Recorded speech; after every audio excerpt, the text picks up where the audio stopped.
La alegría de compartir con vos tu cumpleaños número 91 y a la vez la alegría de la celebración por tu trayectoria, lo que significaste y significarás para nuestra entidad, vos, tu figura, tu trayectoria, el honor y todo lo que implica una obra gigantesca y por sobre todas las cosas tu vínculo con nuestra entidad Argentores. Celebramos y decimos presente junto con toda la junta directiva y con el corazón porque te lo mereces.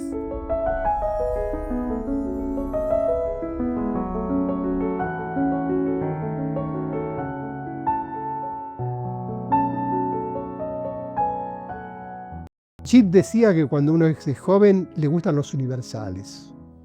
Uno hace poemas sobre el universo, el sol, la muerte. Y cuando uno es viejo habla de los zapatos viejos, de un amanecer, del café de la mañana.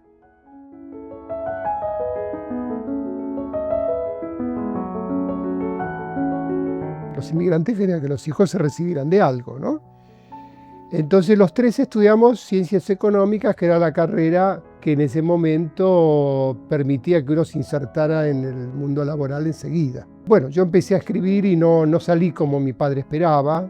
Creo que un escritor es una mala inversión en una familia de bajos recursos, clase media baja, que hace un esfuerzo muy grande por salir adelante. Un escritor es una inversión que no salió bien.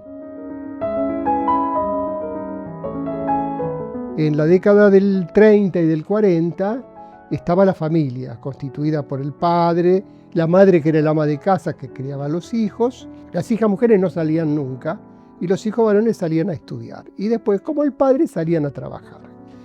Había tres peligros en la calle. Los peligros eran la prostitución, sobre todo para las chicas. La política era un peligro, porque la política era sucia, considerada sucia, y en eso se equivocó la clase media porque abandonó un lugar importante en otras manos. Y el tercero, el arte, porque era la bohemia.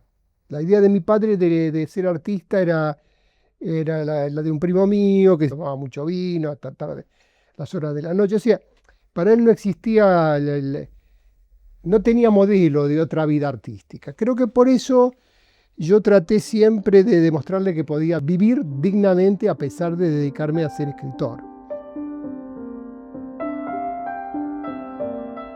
Leía mucho. Yo leí muchísimo.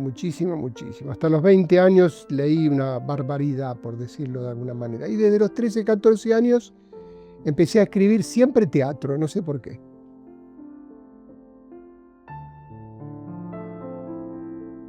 Iba mucho al teatro independiente.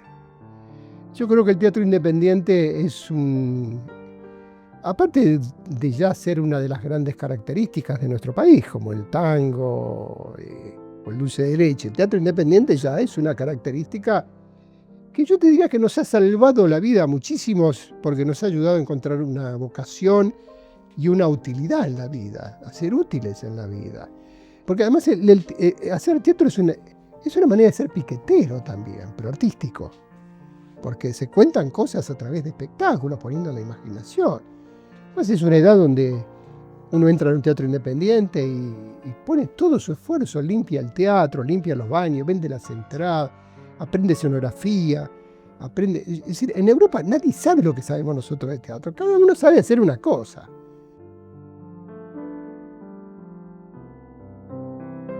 Me pasó algo que me cambió la vida. Yo estaba en un teatro pensando que iba a haber una obra común, y vieron una obra muy rara, con canciones, con una estructura muy rara, que se llamaba Madre Coraje y sus hijos, de un autor alemán que se llamaba Bertolt Brecht. Y la protagonista la hacía una joven, que hacía de vieja, se llamaba Alejandra Boero. Bueno, ese día yo dije, yo quiero ser eso. Y como acá no había obras de Brecht traducidas, empecé a estudiar alemán en la Goethe. Bueno, a los 3, 4 años de estudiar alemán, me ofrecieron una beca. Y al final, a los 21 años, me terminé yendo a Alemania con una beca. Yo tuve la suerte de estudiar, digamos, en el teatro de Brecht. Brecht se había muerto hacía 6 meses cuando llegué, vi sus puestas. Conocí la gente que trabajaba ahí, que conocía a su viuda, a la que dirigía toda la parte administrativa del teatro, a la Hauptmann. Fue un viaje importante porque vi cómo pensaban, cómo trabajaban, la seriedad con que trabajaban. Pero también fue un viaje también de cierta desilusión, lo tengo que decir también acá. Porque yo me acuerdo que cuando me fui, el gran dramaturgo en ese momento era Osvaldo Dragún. Y yo tenía cierta relación con Osvaldo Dragún, ¿no? Nos veíamos y yo iba por el Fray Mocho, donde él estaba. Y me acuerdo que cuando llegué le mandé una carta que él se acordaba siempre, donde le digo, mirá, el teatro de Brecht es esto, pero es un poco como Fray Mocho también. Quiere decir, Fray Mocho también era un teatro muy serio, y La Máscara también era un teatro muy serio. Los teatros acá, siempre hubo teatro serio, donde la gente estudiaba mucho, se preparaba. Yo volví de Europa, tenía 24 años y ya tenía mi primera obra ya casi escrita. Tenía un borrador que ya había hecho, que era Soledad para cuatro. Las obras no se terminan nunca. Uno las deja de corregir cuando, bueno, ya las editó varias veces, no tiene más paciencia o lo que fuera, pero las obras siempre se pueden mejorar y crecer. Y esto no es una cosa que inventé ni yo ni los argentinos, es una cosa que sucede con los autores de todo el mundo. Bueno, a Dragún le gustó mucho la obra y dijo, bueno, vamos a llevarla al Fray Mocho. Muchos teatros tenían una gran influencia del Partido Comunista. Los había ayudado a pensar, a descubrir una ideología, la necesidad de cambiar el mundo, el valor del arte en ese trabajo. Por supuesto, eran todas cosas muy positivas. Creían en un tipo de teatro que era el que venía de la Unión Soviética, ¿no? Que era el teatro de la época de Stalin, que había destruido el famoso teatro de la Revolución, vamos a decir la verdad. La programación la votaban en esos teatros todos los miembros. O sea que había, no sé, 70, 60 personas. Todas las personas votaban la programación. Y se armó una discusión que duró hasta las 2, 3 de la mañana, donde algunos jóvenes se exaltaron y venían y me decían, ¿dónde estoy yo en tu obra? ¿Dónde estamos nosotros que queremos cambiar el mundo? En tu obra se habla de jóvenes en soledad, con problemas, se habla del amor, pero ¿y de nosotros dónde está? ¿Dónde están los que queremos cambiar el mundo? Y yo no me comprometí a arreglar la obra para agregar eso que ellos querían, entonces la obra se rechazó.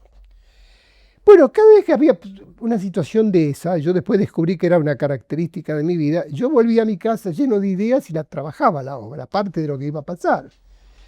Y lo que sucedió fue que la obra creció, la obra era más corta, tenía una sola entrada de la madre, acá tuvo otra entrada más. La obra empezó a tomar una dimensión mucho más interesante.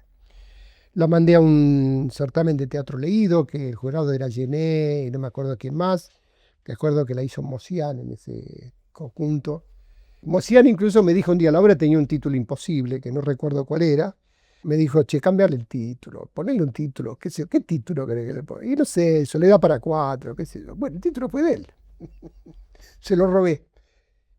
Otra cosa que uno aprende que no hay que desesperar con los títulos, porque cuando empiezan los ensayos, los actores, el productor, el director, se empieza a generar toda una onda muy positiva, por el cual la obra también crece de nuevo, porque los actores de pronto conocen los personajes mejor que el autor, cuando están en el momento previo al estreno.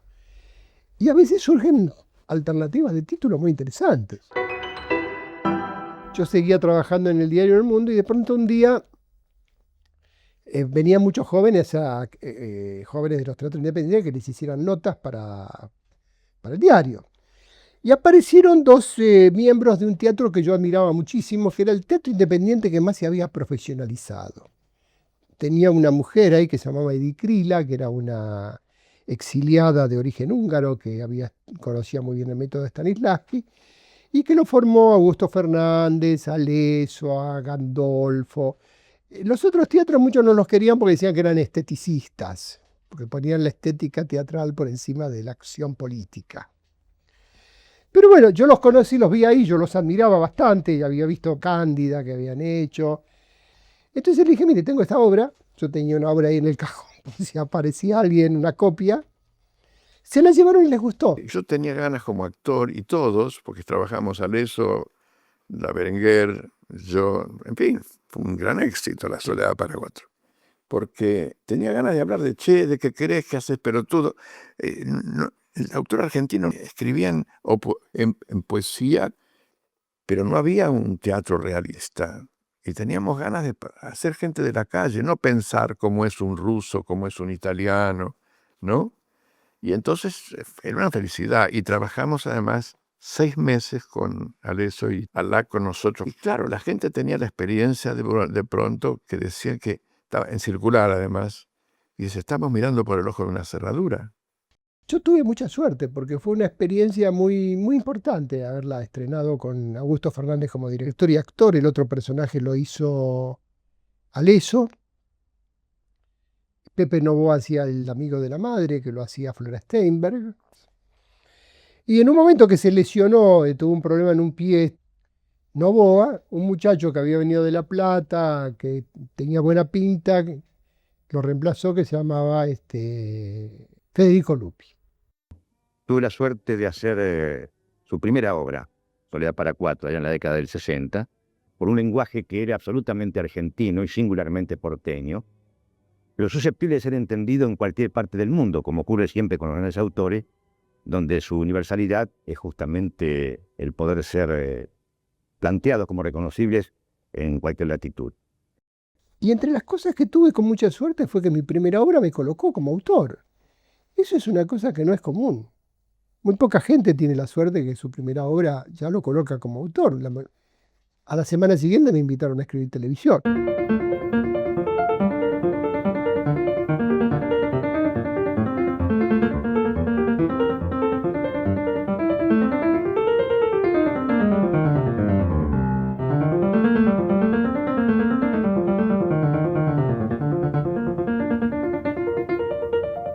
Un día me llamó Berbisky para decirme que se estaba formando un nuevo diario y que si yo quería ir a trabajar allí. Y lentamente se formó una redacción. Era un diario que dirigía Timerman, que no era un tipo muy agradable, que digamos. Pero bueno, él inventó un diario que tenía un suplemento cultural que era de izquierda. El suplemento cultural lo dirigía Juan Gelman y trabajaban, tras mío estaba Osvaldo Soriano, al costado derecho estaba Urondo, enfrente Tomás Eloy Martínez, Berbisky, al lado estaba Carlos Ulanowski. Para muchos, el turco Alac. Para mí, desde siempre, Richard Halak y para siempre en mi corazón. Compañeros en redacciones, en andanzas. Yo admiro su constancia y amor por el teatro, su asumida condición de intelectual y de luchador por causas que tantos consideran perdidas. Felicitaciones, Richard, por el cumpleaños, por tu obra teatral que nadie discutirá y en especial por tanta vida compartida. Va mi abrazo de corazón. Estábamos muy contentos porque era un suplemento que se leía muchísimo, ¿no? A Timerman le gustaba mucho como yo escribía y quería que yo hiciera crítica de teatro. Y Timerman era una persona que no le gustaba que uno le dijera que no. Y tuve 2 o 3 reuniones con él tremendas, donde yo le dije que no iba a hacer crítica de teatro. Porque yo era un autor y yo consideraba que no se puede decir la verdad, yo puedo investigar en teatro, puedo hacer una nota, pero de un día a otro no se puede y además crea una situación muy difícil frente al medio teatral para mí con compañeros que después le voy a pedir que hagan una obra mía. Bueno, el resultado fue que me terminé yendo. Pero yo me quería ir, quería dedicarme al teatro y si fuera posible, un poco a la televisión. ¿Qué decir del maestro Ricardo Alac?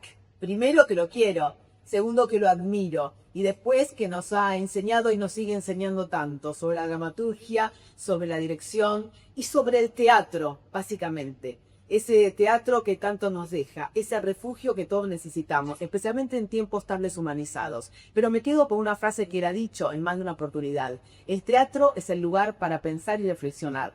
Menos mal, Ricardo, que en estos tiempos nos queda un lugar para pensar y reflexionar. Mis respetos.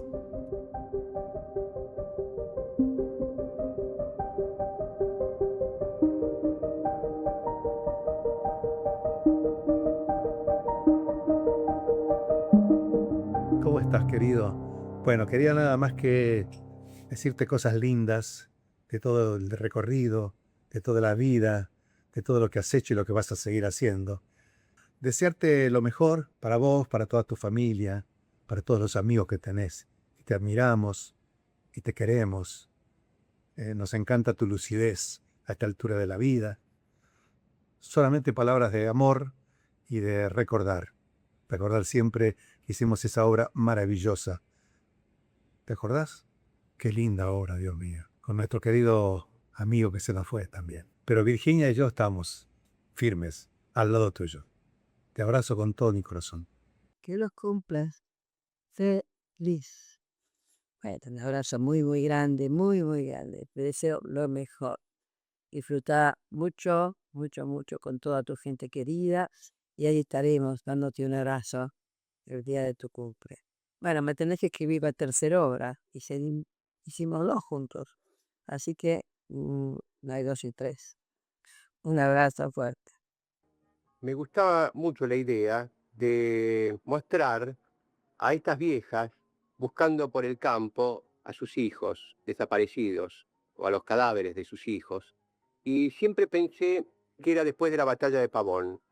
Sobre ese fondo aparecía esta historia de estos jóvenes que quieren partir del país. Este país en un momento fue la tierra prometida. Yo creo que el tema es la destrucción de una ilusión. Esas madres, esos fantasmas, ese pasado que está presente en todos nosotros, impiden la partida de estos jóvenes para que sigan luchando porque este país sea esa tierra prometida que nuestros antepasados soñaron. Escribí 2 obras para teatro abierto que fueron Lejana Tierra Prometida y Ruido de Rotas Cadenas. Ruido de Rotas Cadenas es mi obra más representada en el país. Uno no elige las obras que van a ser más representadas. Ese es otro tema muy curioso, ¿no? Por ahí no es la obra que yo más quiero, pero es la obra que más se representa. Bueno, fue una de las noches más tristes de mi vida esa, ¿no? Ver quemar un teatro después de ese sueño que trabajamos casi un año sin parar. Pero también otra vez vino la solidaridad. Vino la solidaridad a darnos una mano. Nos dieron salas, nos sobrepusimos y pudimos seguir el ciclo.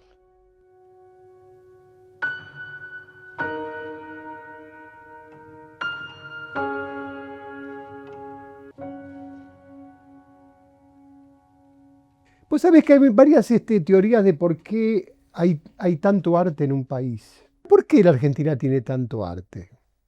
Y porque tenemos una historia muy complicada. Porque siempre Borges decía esto. ¿Por qué Nueva Zelanda?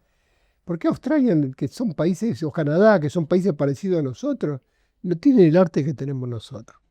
Y porque nuestra historia es muy particular y estás obligado a dar una versión de esa historia. ¿En cuántos países del mundo se estrena una obra y se quema el teatro? Yo no sé qué vaya a pasar al otro lado más que en teatro abierto. Tenemos una historia muy particular. Nosotros crecimos en golpes de Estado, ¿no es cierto? Pero nos hemos sobrepuesto siempre.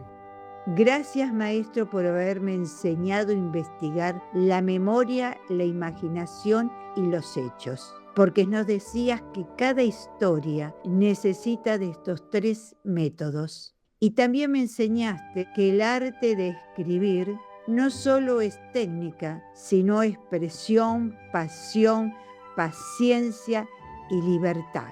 Maestro, seguís siendo una referencia viva del teatro argentino y combinás la autoridad intelectual con la pasión, la síntesis y el impacto emocional.